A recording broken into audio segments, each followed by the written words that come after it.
how I grew my career from just an internship to 10 times, 12 times, 15 times more, and this is my own rags to riches story जो मैं आपको बताने वाला हूँ। यहाँ पे जिस तरीके से मैंने डेफिनेट चीज़ें करी अपने करियर के अंदर, अपने करियर को ग्रो करने के लिए जो मैंने पाथ लिए, एंड एट द एंड जो मेरा एक बोनस है आप लोगों के लिए मैं आपके साथ ये शेयर करने वाला हूँ। You will not want to miss this video because it has got real world experience. मेरे अपने एक्सपीरियंसेस है जिस तरीके से मैंने अपने करियर को स्काई रॉकेट किया है। Guys, please stay tuned. There is so many things, so many valuable things I'm going to share with you today. Please stay tuned. लोगों को इस चीज़ से मतलब नहीं है कि मेरा जो कंटेंट है ना कि वो क्या मैसेज डिलीवर कर रहा है। बेसिकली आपको ये समझना ज़रूरी है कि किस ऑडियंस के लिए बन रहा है वो ऐड, उस ऑडियंस का डेमोग्राफिक्स आपको जानना ज़रूरी है।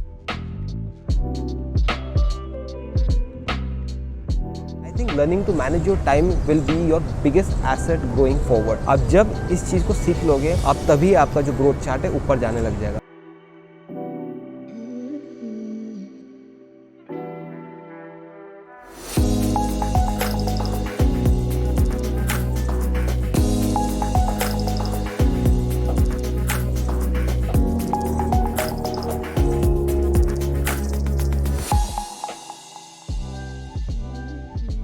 Hi guys, welcome to Go Beyond Design. This is me, your friend, your mentor Daryl, and today we are going to watch another episode and which is going to be about how do you grow your career. So कुछ दिन पहले मेरे पास एक graphic designer का phone आया। उन्होंने मेरे से ये पूछा कि सर किस तरीके से मैं अपना जो करियर ग्रो कर सकता हूँ। I just feel I am very stuck now, very stuck in my career. I don't know how to go forward with my career. मैंने उनको चीज़ें बताई हैं कुछ, एंड वो सारी चीज़ें मैं आपको बताने वाला हूँ। वो बात अलग है कि what happened with me that I will tell you at the end of this video, but you've got to stay tuned. I am going to tell you all the real world experiences that I have experienced and my learnings. All of this distilled into this video. Guys, please stay tuned. There is a lot going to come your way today. यार first and foremost चीज़ जो मैं आपको बताना चाह रहा हूँ वो है आप ना एक डिज़ाइनर से एक कम्युनिकेटर बन जाओ। बिकॉज मैंने देखा है कितने सारे डिज़ाइनर्स हैं, they are only looking at how they can improve their craft. किस तरीके से डिज़ाइनिंग इम्प्रूव कर सकते हैं, किस तरीके से वो एलिमेंट्स ऐड कर सकते हैं, क्या कलर स्कीम लेना है उनको, क्या फ़ोटोज़ लेना है उनको, बस उसी से मतलब है उसको। उन लोगों को इस चीज़ से मतलब नहीं है कि मेरा जो कंटेंट है ना कि वो क्या मैसेज डिलीवर कर रहा है बेसिकली। तो आप अगर देखोगे जो भी आप ऐड बनाते हो, जो भी आपसे ऐड बनवाता है वो डेफिनेटली एक कम्युनिकेट करना चाहता है एक मैसेज थ्रू द ऐड, चाहे वो डिजिटल हो, चाहे वो आपका ऑफलाइन हो, कुछ भी हो बेसिकली लेकिन वो एक मैसेज कम्युनिकेट करना चाहती हो कंपनी किसी भी पर्पज़ के लिए हो।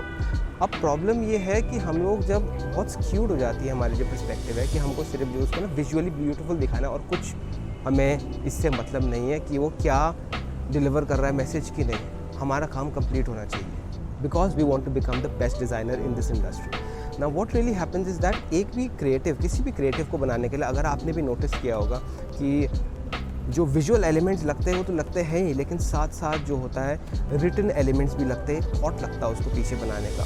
सो जो रिटन एलिमेंट होते हैं वो basically one of the most important element होते हैं कि जिससे वो ऐड मेक और ब्रेक होता है।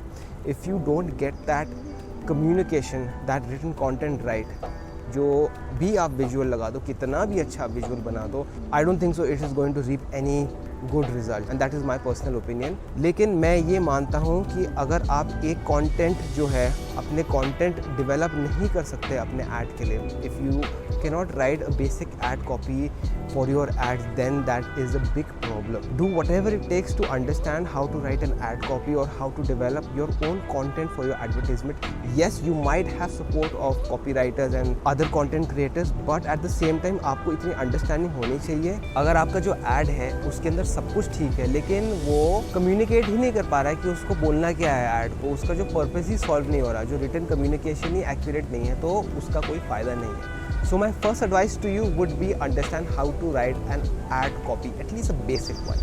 Get the 30,000 foot view, and by that what I mean is that आप बड़ा सोचो जस्ट डोंट थिंक कि आपका काम क्या है, आप ये देखो कि जो पूरा ऐड है उसको क्यों बनाया जा रहा है, क्लाइंट क्यों मांग रहा है वो ऐड बनने के बाद उसका क्या एजेंडा रहेगा ऐड का, वो क्या करके देगा जो आपके क्लाइंट है उसके लिए। ये सारी चीज़ें आपको सोचना बहुत ज़्यादा ज़रूरी है। हम लोग बहुत क्यूट सोचते हैं आई थिंक एज डिज़ाइनर्स की मेरे लिए ऐड को अच्छा दिखना चाहिए, विजुअली बढ़िया दिखना चाहिए, लेकिन इससे बहुत ज़्यादा कुछ होता है। एक ऐड बनवा भी क्यों रहा है एक जो क्लाइंट है या फिर जो आपके बॉसेस है, वो ऐड बेसिकली बनवा भी क्यों रहे हैं, because obviously it has to do something right, it has to generate sales, it has to generate probably leads, it is probably promoting the brand, it is doing something, and when you do understand the purpose of the ad, I think तब ही आप एक जो ad है ना properly बना सकते हो। without that उसके बिना पर्पस के ना कोई एड आप अच्छी तरीके से बना नहीं सकते। Even though it might look visually fantastic, it might not become a good or a successful ad. And for that you will have to understand कि जो एक एड बनने से पहले उसका पर्पस क्या है, आप समझिए उसका गोल्स क्या है कि वो एड करे। आपको ये समझना जरूरी है कि किस ऑडियंस के लिए बन रहा है वो एड,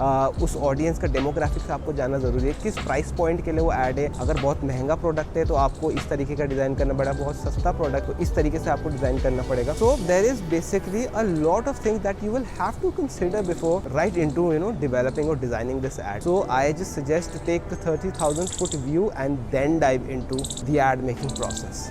अच्छा, आप लोगों ने ना बहुत सुना होगा हमारे पास टाइम नहीं है चीज़ें करने की, टाइम नहीं है सीखने के लिए, टाइम नहीं है काम करने के लिए, घर जाके टाइम नहीं है, घर से पहले टाइम नहीं है। I think that is one of the biggest problem we have as busy professionals. And to be honest मेरे लिए भी टाइम निकालना आसान नहीं, बट आई हैव अंडरस्टूड कि टाइम कैसे निकाला जाता है। So before you even begin to do anything or think about learning anything or improving yourself, आपको ये सोचना है कि आप अपने लिए टाइम कैसे निकालोगे। And I think learning to manage your time will be your biggest asset going forward. आप जब इस चीज़ को सीख लोगे, आप तभी आपका जो ग्रोथ चार्ट है ऊपर जाने लग जाएगा। I've taken many time management courses, one of which being Ankur Warikoo's course, and I thought that was also really nice. But there are many other courses जो time management के अंदर आते हैं। Something as simple as अगर आप अपना जो time है वो ट्रैक करो कि सुबह से लेकर सोने तक आप कहाँ पे क्या क्या एक्टिविटीज़ कर रहे हो। जस्ट लॉग नॉर्मल वीक कि आपका जो नॉर्मल दिनचर्या होता है उसके अंदर आप टाइम कैसे स्पेंड कर रहे हो पूरे हफ्ते, उसको एक शीट ऑफ पेपर में आप लॉक कर लो एंड आप देखो उसके अंदर कि कौन सी चीज़ों के अंदर आप टाइम बचा सकते हो या किन चीज़ों के अंदर आप टोटली एलिमिनेट कर सकते हो उन टास्क को, so that you can make time for learning. जब आप वो कर लेते हो, I think half of your battle is already one, because time है अगर आदमी के पास, अगर इंसान के पास टाइम है तो वो हर चीज़ कर सकता है। And if he does not have any time then obviously we cannot do डू एनीथिंग। And for that matter you, I and the Prime Minister, everybody has that same 24 hours. You just have to understand how to allocate it properly.